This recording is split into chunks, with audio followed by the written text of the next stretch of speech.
Subscribe करें, share करें, comment करें और बेल आइकन को दबाएं। धन्यवाद। मेरी ओर से सबको जय मसीह, यीशु है, जोहार। भाई बहन साहब, आज परमेश्वर के वचन से देखेंगे कि परमेश्वर ने हम लोग को जो इस जगत की सृष्टि किया, जीव जंतुओं की, उसमें से चींटी के विषय में बाइबल शास्त्र बताती है चींटी सबसे निर्बल जाति है। लेकिन बाइबल वचन जो है उस चींटियों से कुछ हमें सीखने के लिए बताता है। तो आज हम लोग परमेश्वर के वचन से उस चींटियों के विषय में कुछ सीखेंगे।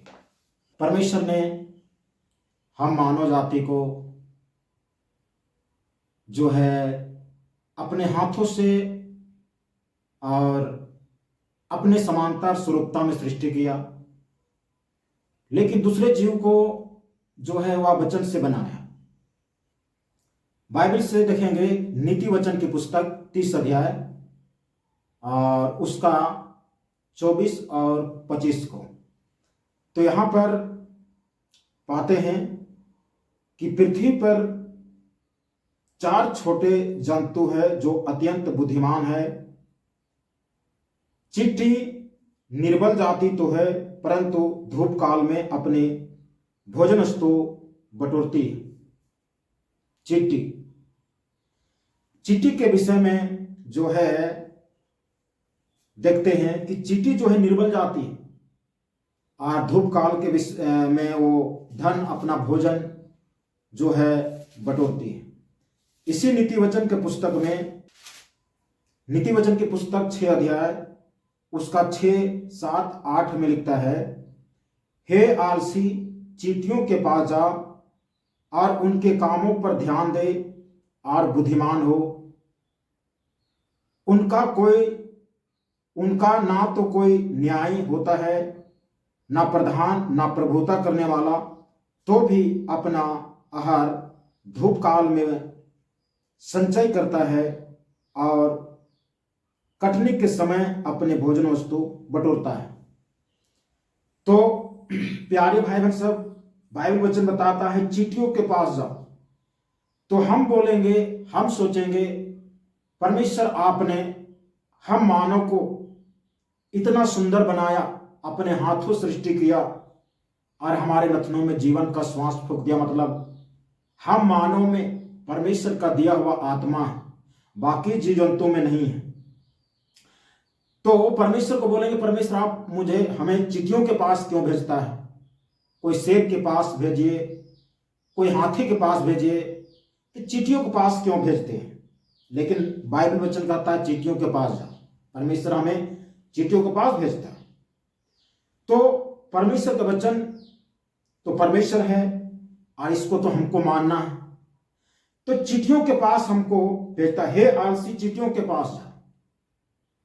हम बहुत चीजों में आलस, हम जो है प्रार्थना करने में आलस हो सकते हैं, वचन को पढ़ने में आलस हो सकते हैं, चर्च जाने में आलस हो सकते हैं, संगति करने में आलस हो सकते हैं, बहुत साइड में हम बहुत तरीका से हम आलस हो सकते हैं। और इस तरह की आलसी को परमेश्वर पसंद नहीं करता। तो परमेश्वर जो है हमें आलसी के लिए नहीं बनाए ताकि हम आलस में पड़े रहें। परमेश्वर ऐसा नहीं बनाया। परमेश्वर ऐसा बनाया कि हम आलस नहीं परंतु तत्पर रहे, तैयार रहे। बाइबल में बहुत जगह पर लिखा हुआ है, सावधान रहे, जागते रहे, जागृत रहे। इस प्रकार के शब्दों का इस्तेमाल किया गया। तो क्यों इस्तेमाल किया गया? क्योंकि परमेश्वर आलस से नफरत करता है। परमेश्वर सुस्ती से, आलस से नफरत करता है। जितना भी भाई बहन इस वीडियो को देख रहे हैं, यदि आपके जीवन में आलस है तो आज इस वीडियो को पूरा देखें, क्योंकि ये वीडियो हमें कुछ सिखा देगा। तो हम इस चींटियों से हम कुछ बातों को सीखेंगे और इस चींटियों से हम 5 बातें हम जो है सीखने जा रहे हैं। ये 5 बातें हमारे जीवन के लिए जो है एक बहुत बड़ा आशीष कारण बने। पहला बात है, चींटी जो है लिखा हुआ है कि धूप काल में भोजन वस्तु बटोरती है धूप काल। तो चींटी जो है धूप काल में उसको धूप नहीं लगता है, धूप को मौसम को धूप नहीं समझता है, और वह जो है धूप काल में भी काम करता है। कहने का तात्पर्य है कि समय को व्यर्थ जाने ना दे। आपके पास में जो समय है, आप उस समय को जो है अपने रोजी रोटी काम धंधा करते हैं, और काम धंधा करने के बाद में जो समय बचता है उस समय को बाइबल पढ़ने में समय को बिताएं, वचन को अध्ययन करने में समय को बिताएं, चर्च जाए, घर में प्रार्थना करें, कुछ सीखे बाइबल शास्त्र। समय को व्यर्थ जाने मत दे, समय को यूं ही बिताए नहीं किसी कहीं पर जो है एक दूसरे व्यक्तियों के साथ में बैठ करके किसी की बुराई, किसी की निंदा, किसी के चुगली करके समय को मत बिताए, व्यर्थ समय मत बिताए। समय जो है, वक्त जो है बहुत मूल्यवान है। बाइबल शास्त्र बताती है कि अवसर को बहुमूल्य समझे। हम लोग इफिसियों 5:16 यहाँ पर लिखता है अवसर को बहुमूल्य समझो क्योंकि दिन बुरे हैं। अवसर को बहुमूल्य समझो क्योंकि समय खतरनाक है। इसलिए समय को बर्बाद करना नहीं है। ये हमें चींटी सिखाता है। चींटी से हमको सीखना है कि समय को उसने व्यर्थ जाने नहीं देता है, क्योंकि समय अगर चला जाएगा तो बाद में पछतावा होगा। चींटी जो है धूप काल में अपना भोजन बटोरता है, इसलिए क्योंकि बरसात होने के बाद में बरसात के पानी के द्वारा जो घास का बीज होता है, दाना होता है, या जो भी उनके खाने की भोजन वस्तु होता है, वो बरसात के पानी में बह जाता है या मिट्टी में दब जाता है। इसलिए वो जो है धूप काल में ही बटोर लाता है। इसलिए हमें देखना है कि समय को व्यर्थ बिताना नहीं है, समय को बर्बाद करना नहीं, समय को, अवसर को बहुमूल्य समझना है। ये पहली बात है। दूसरी बात है जो है, कहता है कि चींटी जो है निर्बल जाती है तो पर भी बुद्धिमान जीव है, बुद्धिमान जीव। हमें जो है बुद्धिमान बनना है। देखिए, बुद्धिमान का मतलब ये नहीं कि स्कूल कॉलेज गए और वहाँ बुद्धिमान बन गए, वो बुद्धिमान नहीं है। स्कूल कॉलेज जाना जो है नहीं है, वो भी बात नहीं, स्कूल कॉलेज जाना है, लेकिन स्कूल कॉलेज का जो ज्ञान और बुद्धि है, उस ज्ञान और बुद्धि को परमेश्वर नहीं चाहता। स्कूल और कॉलेज के ज्ञान बुद्धि से परमेश्वर का कोई लेना देना नहीं। परमेश्वर का अनंत जीवन से वो हमारी धरती तक जो है सीमित है, धरती तक हमारे लिए वो अच्छा है, लेकिन परमेश्वर के राज में उसका कोई काम नहीं। तो परमेश्वर जो कहता है कि बुद्धिमान बनो चींटी के पास जाके, तो हम बुद्धिमान, क्या चीज का बुद्धिमान बने? देखिए, परमेश्वर का वचन में जो है पाते हैं, परमेश्वर का भय मानना बुद्धि का आरंभ। नीति वचन में, नीति वचन का पुस्तक उसका 9 अध्याय उसका 10 में लिखता है, क्या लिखता है? यहोवा का भय मानना बुद्धि का आरंभ है और परम प्रधान ईश्वर को जानना ही समझ है।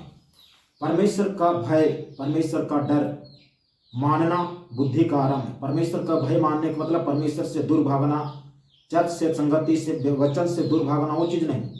परमेश्वर का भय मानना, परमेश्वर की आज्ञा और प्रेम को समर्पण करते हुए उस परमेश्वर के अधीन में भय के साथ अधीन हो जाना, यह है परमेश्वर का भय मानना। तो भय मानना बुद्धि का आरंभ है। तो इस प्रकार से हमें बुद्धिमान बनना है चींटियों के पास जाकर। सुलेमान राजा जो इस्राएलियों का एक सबसे ज्यादा धनवान राजा था और ज्यादा बुद्धिमान राजा था। परमेश्वर ने एक दिन उस सुलेमान राजा को बोलता है कि सुलेमान राजा, तुम क्या मांगते हो, मुझे मांग। इतिहास के पुस्तक में पाते हैं, दूसरा इतिहास का पुस्तक उसका 1 अध्याय और उसका 10 में हम पाते हैं लिखा, अब मुझे ऐसी बुद्धि और ज्ञान दे कि मैं इस प्रजा के सामने अंदर बाहर आना जाना कर सकूं, क्योंकि कौन ऐसा है कि तेरी इतनी बड़ी प्रजा का न्याय कर सके। सुलेमान राजा को परमेश्वर बोला कि मांगो, तुम क्या मांगते हो? सुलेमान राजा बोलता है, मुझे बुद्धि दे दीजिए।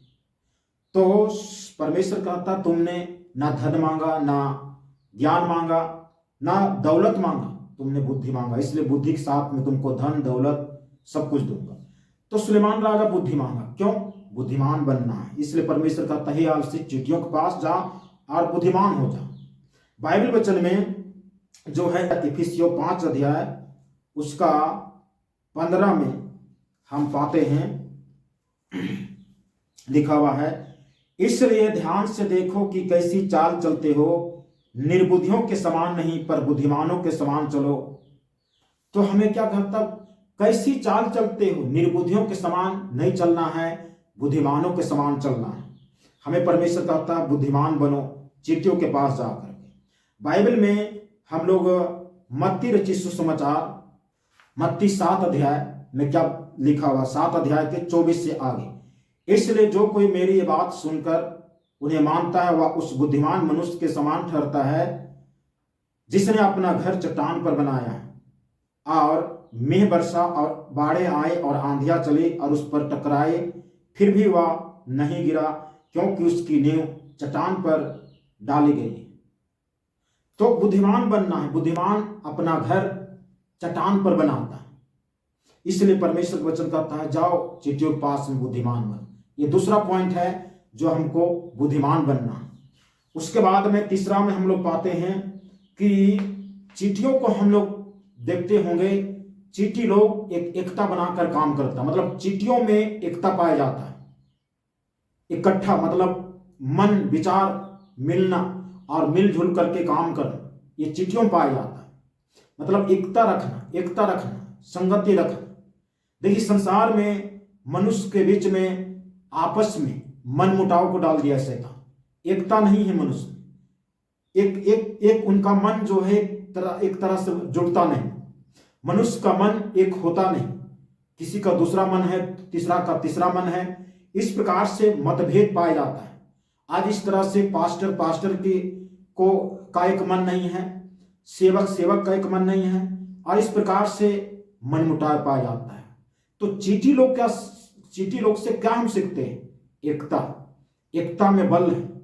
चींटी लोग एकता बना करके क्या कुछ नहीं करते हैं, इसलिए बाइबल वचन उस चींटियों के पास जाकर के सिखाना चाहता है कि हम एकता बनाए रखें। हम लोग बाइबल से देखेंगे इब्रानियों का पुस्तक उसका 10 अध्याय और 10 का हम लोग देखेंगे यहाँ पर 25 को लिखा हुआ है, और एक दूसरे के साथ इकट्ठा होना ना छोड़े जैसा कि कितनों की रीति है, पर एक दूसरे को समझाते रहे, और ज्यों ज्यों उस दिन को निकट आते देखो त्यों त्यों और भी अधिक क्या किया कर। इकट्ठा होना, एकता बनाकर।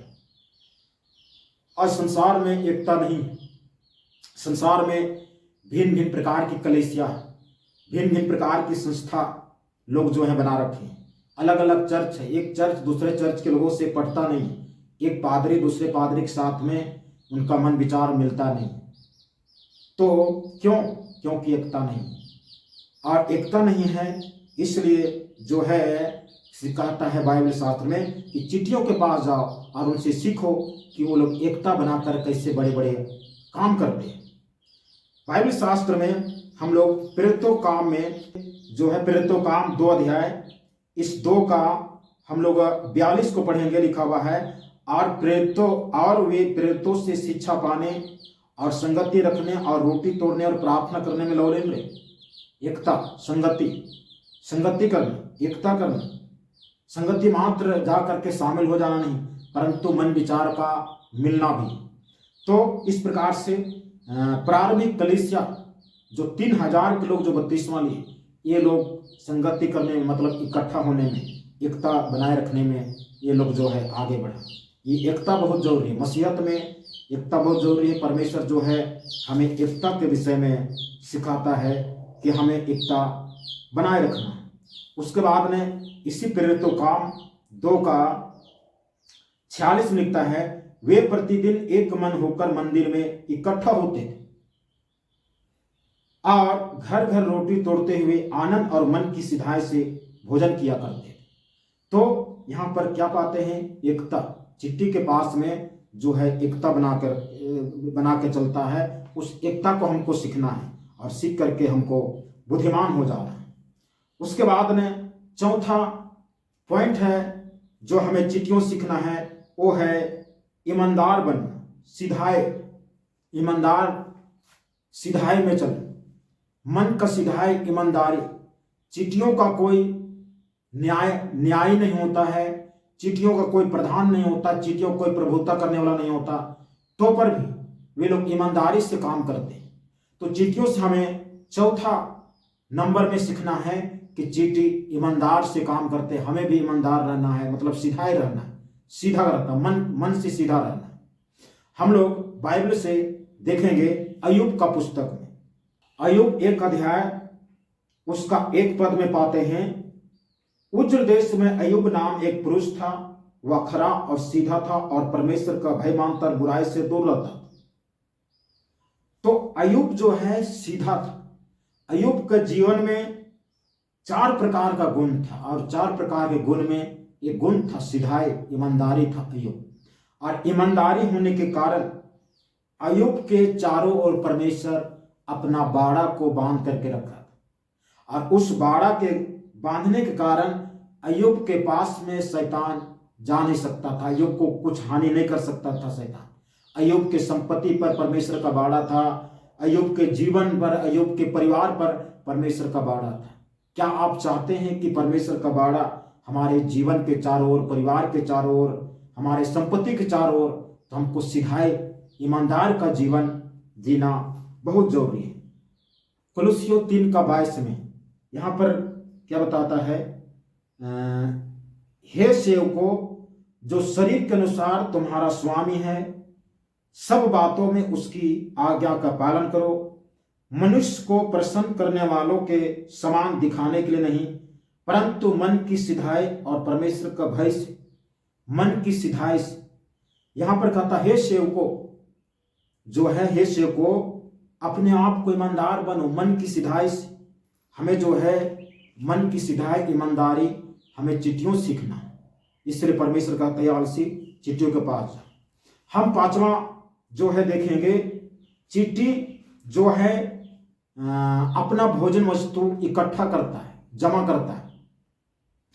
चिट्ठी जो है बटोरता है, जमा करता है अपना भोजन वस्तु।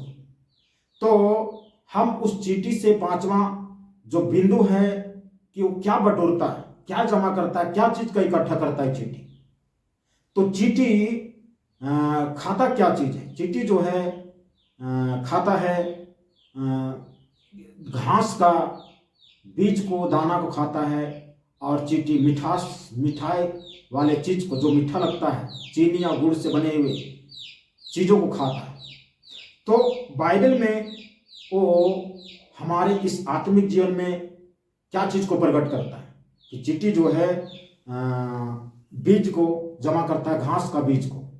तो हम पाते हैं लूका रचित सुसमाचार और उसका 8 अध्याय उसका 11 में क्या पाते हैं कि उस दृष्टांत का अर्थ है यह है कि बीज परमेश्वर का वचन है।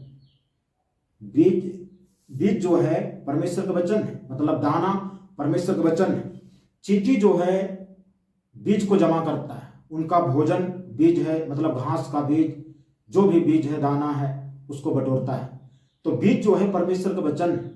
ये परमेश्वर के वचन को हमको भी बटोरना है। हमें आत्मिक जीवन में उस परमेश्वर के वचन को बटोरना है, जमा करना, इकट्ठा करना है।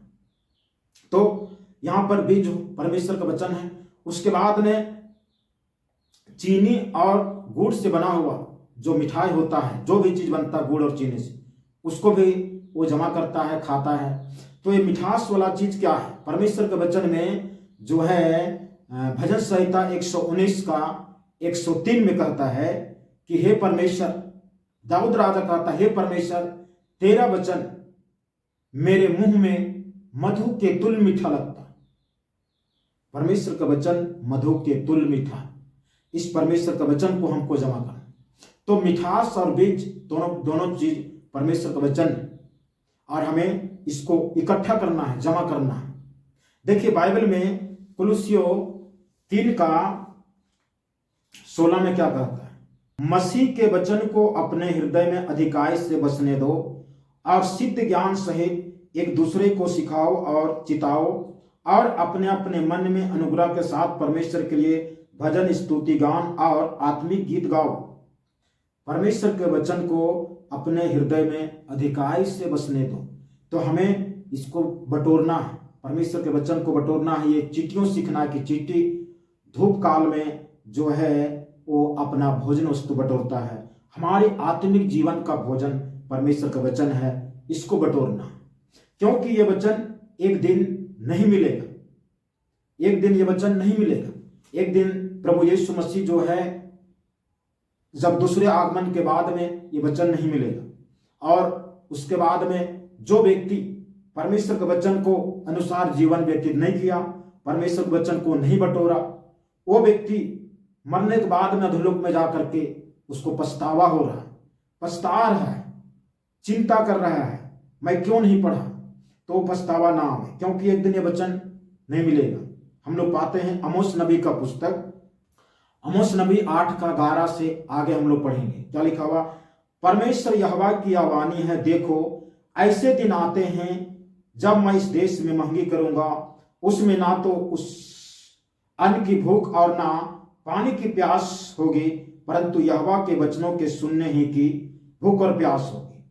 लोग यहोवा के वचन की खोज में समुद्र से समुद्र और उत्तर से पूरब तक मारे मारे फिरेंगे, परंतु उसको ना पाएंगे। उस समय सुंदर कुमारियां और जवान पुरुष दोनों प्यास के मारे मूर्छा खाएंगे। तो एक दिन परमेश्वर का वचन ये नहीं मिलेगा, इसलिए हमको बटोरना है। चींटी जो है जानता है कि ये धूप काल तक ये बीज दाना हमारा भोजन मिल सकता है, पानी आने के बाद में ये भोजन या तो मिट्टी में मिल जाएगा या बह के चला जाएगा। इससे पहले हमको बटोर लेना है। समय को जो है मद्देनजर रखते हुए हमें जो है वचन रूपी बीज को बटोर लेना, वचन रूपी भोजन को हमें बटोर लेना। कहे कि एक दिन ये वचन नहीं मिलेगा, एक समय के बाद प्रेम नहीं मिलेगा। परमेश्वर का वचन उठा लिया जाएगा तो परमेश्वर वचन के साथ में परमेश्वर का प्रेम, परमेश्वर का आनंद, परमेश्वर का शांति, परमेश्वर का संयम, धीरज, कृपा, भलाई, नम्रता, ये सब कुछ एक दिन के बाद में समाप्त हो जाएगा, नहीं मिलेगा। इसलिए हमें पहले ही बटोर लेना है। हम लोग मत्ती रचित सुसमाचार मत्ती 24:12 में लिखता है, अधर्म के बढ़ने से बहुतों का प्रेम ठंडा पड़ जाए। अधर्म के बढ़ने से बहुत लोगों का प्रेम जो है ठंडा पड़ जाएगा। ठंडा पड़ने का मतलब प्रेम खत्म हो जाएगा। प्रेम, संगति, मेल प्रेमता एक दिन के बाद में समाप्त हो जाए। इसलिए अभी परमेश्वर का प्रेम है, परमेश्वर के प्रेम की दया की नदियां बह रहा, उसको बटोर लेना। परमेश्वर के प्रेम, परमेश्वर का आनंद, परमेश्वर की शांति, परमेश्वर का संयम, धीरज, कृपा, ये सब कुछ हमें बटोर लेना है।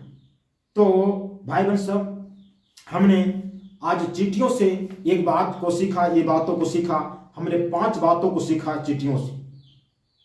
पहली बात कि वह धूप काल में बटोरता है, जिसमें समय को व्यर्थ जाने नहीं देता है, पहला बात। दूसरा बात में चींटी हमें बुद्धिमान जीव है, चींटी हमें बुद्धिमान बनना है। तीसरा, चींटी सिखाता है एकता को, कि हमें एकता बना करके, संगति करके, इकट्ठा होकर के हर एक विश्वासियों का मन एक दूसरे से मिलना चाहिए, एकता बना करके। चौथा बात, चींटी सिखाता है ईमानदार के साथ में, सीधाई के साथ में हमें काम करना है, सीधाई के साथ में हमको संगति करना, सीधाई के साथ में हमको चलना है। पांचवा बात में लिखता है कि जमा करना, इकट्ठा करना, बटोरना। तो ये 5 बातें हम जो परमेश्वर के वचन से सीखे, ये हमारे जीवन में एक आशीष कारण बनने पाए और बहुतायत का आशीष दे। हम सबको इस वचन के द्वारा सबको आशीष मिले। इस वचन को, इस वीडियो को पढ़े, ध्यान से देखें और मन में जो है आशीष को पाएं, और अपने मित्रों, दोस्तों को, अपने भाई बहनों को शेयर करें, ताकि हम परमेश्वर के वचन के द्वारा बहुतायत का आशीष मिले। प्रभु यीशु मसीह आप सबको आशीष दे, और मेरे ओर से सबको जय मसीह। कृपया हमारे YouTube चैनल को सब्सक्राइब करें, शेयर करें, कमेंट करें और बेल आइकन को दबाएं। धन्यवाद।